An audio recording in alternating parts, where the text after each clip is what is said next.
Welcome back. We have covered several things for now when it comes to network security. We talked a little about network firewalls, we saw how we can scan network with Nmap and use tools such as Nessus to discover any vulnerabilities.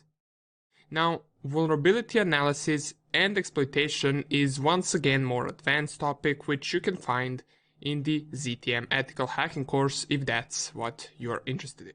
Besides that, we also saw how we can perform vulnerability analysis onto our router, which is one of the most important devices inside of our network when it comes to security. And essentially, all of these things make our network more safe. We can list out all the topics that we mentioned at some point of the course, which can also refer to network security.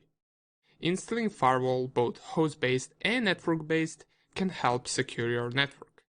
Now, as we mentioned, network firewalls are most likely to be found in a company network and might not be needed if you're trying to secure just your own home network. Another topic we covered in the endpoint security section that can help in network security is antivirus softwares. Now, it is common sense that if your antivirus software prevents a malware from running on your machine, that it also prevented a threat on the entire network, since we don't really know what that malware's purpose is. It might try to search for other vulnerabilities on the network and exploit other devices there, and antivirus is a good layer that might be able to stop it. Another important thing which we talked about is updating your firmware, especially on your router, since it is an important thing to do. Sometimes it's done automatically, but in many cases you have to do it manually. Besides this, we talked multiple times throughout the course about default passwords. You must always change the default passwords, whether they being the passwords for a login page or for your router access, or perhaps a password for accessing services such as FTP, SSH and others. You always should change default password, and we saw the reason why when we covered the router vulnerability analysis. With just a little bit of googling for my specific router, once we googled, we managed to find the default passwords for certain services. Okay. Another big topic we mentioned are performing vulnerability analysis and penetration testing onto your own network or onto your company network. There is no better way to discover vulnerabilities than to purposely try and find them. And that's where penetration testing and tools like Nmap, Nessus, MSF Console, and others come in play. Another thing that we mentioned at the beginning of the course when we talked about assets is to always back up your data. Now, it's not possible to 100% secure everything, and there will probably be a time when you will have a breach, but in these cases it is important that you have all your data backed up in case it gets destroyed by, let's say, a malware or a ransomware or any type of threat at all. And last but not least is to always train the employees, whether them being employees of the company you work for or of your own company. They should always have basic security education if they are interacting with important components of your network and of your business. But besides these, there are a few more things that you can do. For example, when it comes to your router, it is not just important to change its password and to update its firmware. It's also important that you have a good router. What do I mean by that? Well, many home networks have old routers that barely even update anymore and that could have bunch of vulnerabilities just because they are old and there are certain things that cannot be updated. If you have an old router, it might be a good time to get a new one and a better one.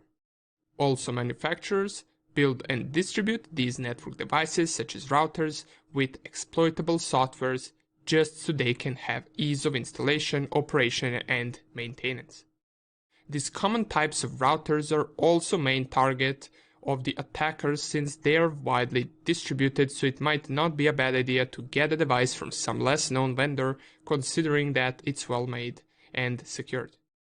Another thing is that many services inside the network come with default passwords, but they also come with default settings. Many of these softwares don't have their settings configured to the most secure ones, and that is probably for easier use. This can present a threat if some important security measure is off, so it's always important when installing a new software inside the network to check its security settings just to see if they can be set to more secure options. Another thing that you want to do, usually in company networks, is network segmentation. This, if set properly, can prevent an intruder from executing exploits and laterally moving around the network. If it's poorly set, the attacker could extend their impact and gain control of multiple devices and not just one. Now, there are multiple types of segmentations of network, but first and most obvious one is physical separation of devices. You don't want your important devices with all of your important data set in a room where many people can access it and where many people can connect to the same network where that device is. And even if they are connected to the same network, you want to give least privileges to devices that you do not trust so they don't have much access to the network. Another form of separation is using VLANs to isolate users from the rest of the domains. This virtual type of separation is logically separating different devices on the same physical network. Now, next thing to keep an eye on is something we already mentioned, which is setting privileges inside the network. This refers mostly again to company networks where you want to have network administrator and you don't want regular users trying to execute unauthorized commands or anything that is not in their privilege level. If they do try, however, with well-set privilege settings, the commands should be rejected. This of course makes administrator credentials more valuable, so all the accounts should have multi-factor authentication, so it makes it harder for intruders to gain access to administrator privileges or administrator credentials in this case and start performing malicious things on the network. The company network can have a special server that provides authentication, authorization, and accounting services to store access information for network device management. The passwords of accounts that are being stored in databases should be all hashed and salted, and also it is a good idea to have them in a backup in a protected offline device. Another measure to take into consideration is to always verify integrity of hardware and software that is being implemented inside the network. Bigger companies do this usually by maintaining strict control of supply chain and purchases only from authorized resellers, and upon installation, inspecting all the devices for any sign of tampering. Usually, if you download a software, you also want to perform hash verification to see if that software itself has been modified during the download. Another thing that many companies do, and that refers back to our endpoint security section, is to harden the network devices. You pretty much want to go through all the security checks that we did in the endpoint security section to ensure that your devices have even more security. Now, bigger companies go over the head with this, but for a reason, and they end up installing a bunch of antivirus softwares, heavy firewalls, and hard disk encryptions, which end up making the device slower, but it's better to have a slower device than to have it compromised. For home networks, this type of security is not needed, however, you can always have light multiple security layers, just as we showed in the endpoint section, to increase your security overall. And last but not least, you also want to keep an eye on physical security. Remember what we talked about before. All these security measures, firewalls, antivirus softwares, penetration testing, and vulnerability analysis is useless if someone can just walk in and steal your device and all of your data, right? This is why it's important to also have physical security protecting your important assets.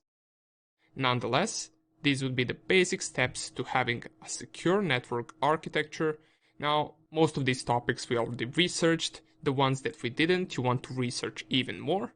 And if you end up implementing the things we mentioned in this lecture, you will 100% have more secure network. Does this mean that it will be unbreachable?